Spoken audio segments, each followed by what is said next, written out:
So apparently The Walking Dead is a show about fascists. Or at least it is according to Sean T. Collins of Vulture.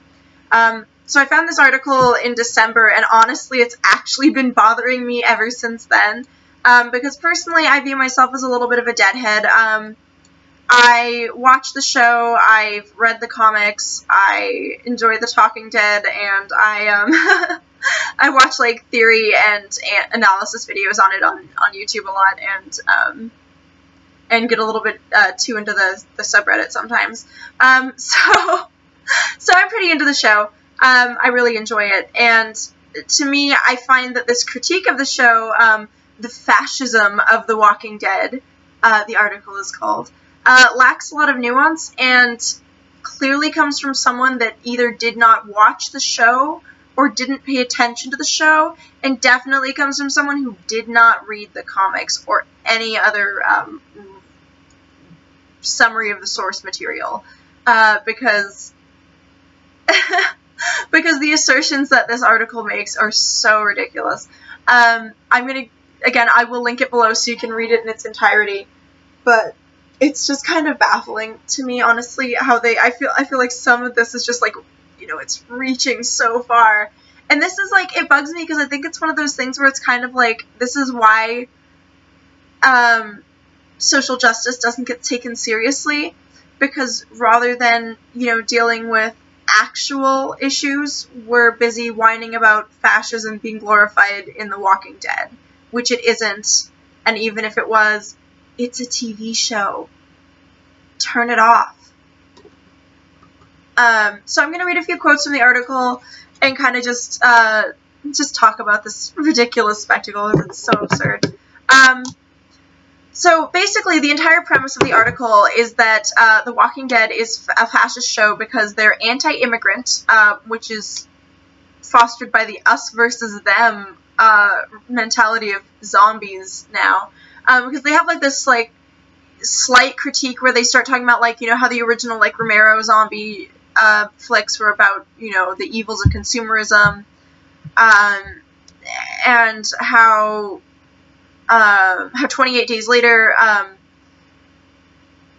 was kind of like almost prophetic, like in ways of 9/11 with like unintentional 9/11 imagery, and then how afterwards, like 28 Weeks Later, was a critique of like the response to 9/11. And so, they're trying to set the premise that zombies have always been political. And I would agree with that premise to an extent, actually. I do think that the choice of zombies in The Walking Dead is meaningful, but I don't actually think it's political. In fact, in spite of, like, the, like, quote-unquote, all-out war between nation-states, or small nation-states this article refers to, I find that The Walking Dead's message really is actually quite apolitical, because the entire, at least from my interpretation based on the comics and the show and everything else I've read, the entire overarching theme of The Walking Dead is living versus surviving. So in the show, at least to me, the zombies at the most base, barest bones level, when contrasted with humans, with the living, they represent the difference between living and surviving, between walking and eating and standing, and being a living, thinking human being with agency and the ability to live. And I think that's a theme that the show, continually works on, because really, every time Rick's group fights for something, they're fighting to try and preserve a home. They're fighting to try and preserve a life that they've tried to build for themselves in the end of the world. They're fighting for the ability to be merciful. And I think that the entire premise of this article is completely, it's completely opposite to the actual overarching themes of the show. For example, they say, like, the show says, trusting others, treating others with mercy is all but invariably portrayed as weak, stupid, self-destructive. Completely untrue. Several examples including the decision to trust Aaron and go to Alexandria, Diana's decision to trust Rick, Rick's initial resistance to joining these Alexandrians, and then eventual adaptation to their life and their adaptation to his, and how they kind of, like, changed one another for the better. And then, like, the fucking sign on the goddamn gate that says mercy for the lost, vengeance for the plunderers. Like, the entire premise of Rick's group is that they take in good people who need somewhere to go because everyone is stronger when they're together. And then they try to argue that because apparently Trump's son-in-law, Jared Kushner, said that they targeted The Walking Dead's viewers based on their fear of immigration, that somehow means The Walking Dead is fascist. No, conservatives just like The Walking Dead. You know why? Because they're anti-establishment, anti-government, often anti-society in some ways, and they really like guns and individual liberty. And you know what there's a lot of in The Walking Dead? Destruction of government, destruction of society, personal liberty, and access to guns. So of course they watch it. And of course they're afraid of immigrants. Conservatives are fucking afraid of everything. That's why they have so many guns. Jesus Christ.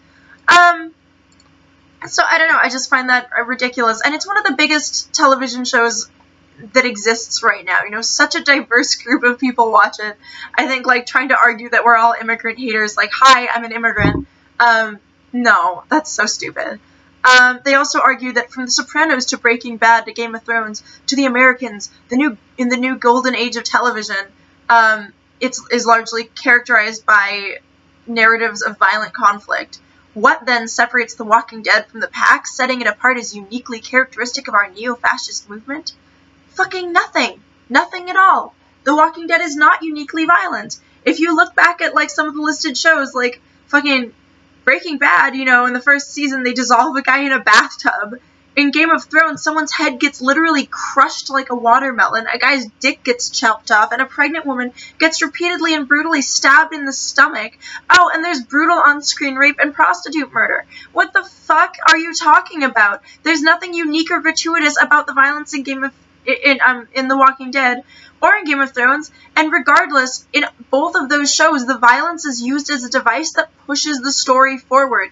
It's not violence for the sake of violence, it's violence for the sake of storytelling, because it raises the stakes, it makes the characters have something to be afraid of, and gives them losses to respond to. It's a huge character motivator. Like, if you took the violence out of both of those stories, they would be boring stories. It's good storytelling in context, like, that makes the world that they're creating more realistic. Oh my fucking god. So then they go on to say, The Walking Dead is the only show that actively courts rather than critiques fascist ethics and suggests that it's the only viable solution to a perceived threat. That's right, the only response is violence and dominance. Except for no, it isn't, fuckface. Rick tried to negotiate with the governor. Rick was extremely diplomatic with Diana. Rick initially, started negotiating with Hilltop, and, you know, even attempted to negotiate with the Saviors to the extent that he could. And ultimately, in the comics, what he's going to do is, basically form a large network with communities where they have, a safe zone. That's not neo-fascist at all. I'd argue it's actually an example of post-apocalypse socialism, if they decide to go that route. They continue to argue again, and then they argue against themselves by pointing out a season 1 quote where Rick says, "There's us and the dead. We survive this by pulling together, not apart." Like, they undermine their own argument. And then they argue that, you know, if we look at other shows like Mad Max, or other zombie and post-apocalypse genre narratives like Mad Max and The Road, we can say that that's bogus, except for in both Mad Max and The Road, I would argue that they have the same exact themes of survival versus living.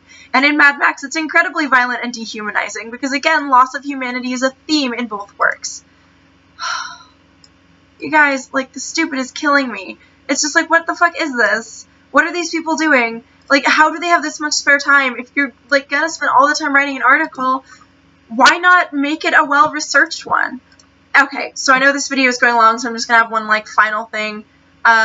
So they talk about how the presence of women and people of color such as Glenn, Michonne, and Carol among the worthy few does not give The Walking Dead a pass, despite fascism's history of defining itself along strictly patriarchal ethno-nationalist lines. For one thing, the show's diversity is only skin deep.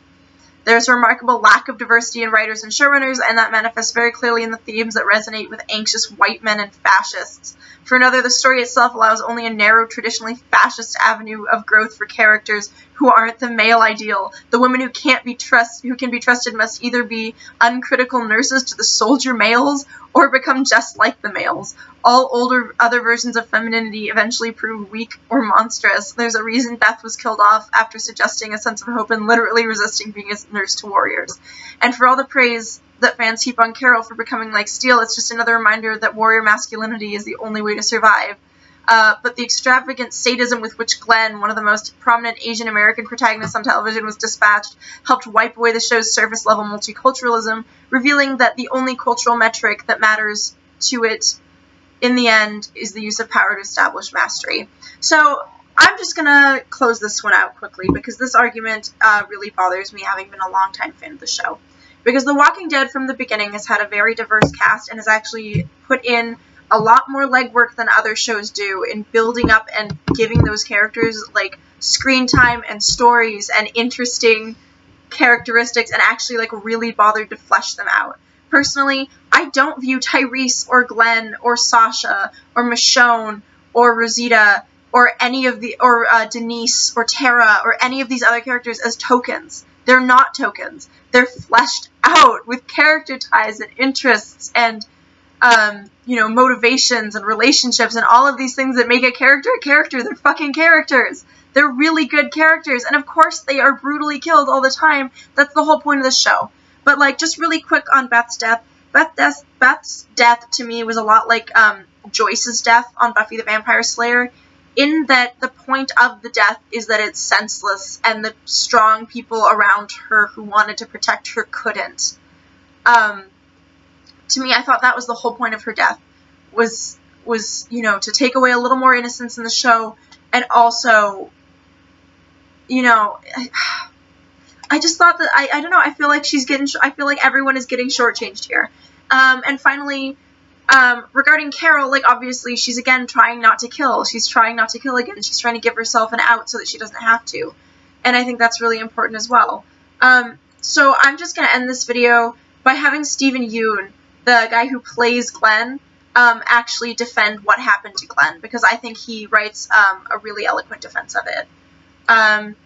Personally, for me, I think the death is, in the comic, Robert Kirkman wrote such a messed up, but at the same time, incredible way to take something away, to make a story as impactful as it is.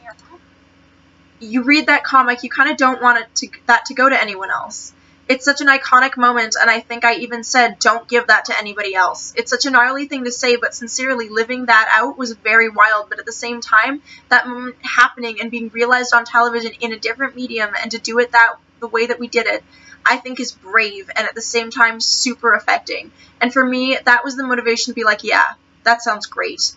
I think Glenn died in a very Glenn way, still not thinking about himself. It's appropriate that he ends there, and it's also appropriate that he kind of puts those last words out there as a final lookout for each other, and that was, of course, in reference to his last words, Maggie, I'll find you. So I think Stephen Yeun defended that choice by the directors extremely well. But yeah, that's just my 2 cents. I would love to hear your thoughts in the comments down below. Sorry I've been such a slacker on making videos. I've honestly just been taking a lot of naps and being really lazy. I don't have an excuse. But I'll try to make more in the near future. Thanks for your support. Wiedersehen, bitches.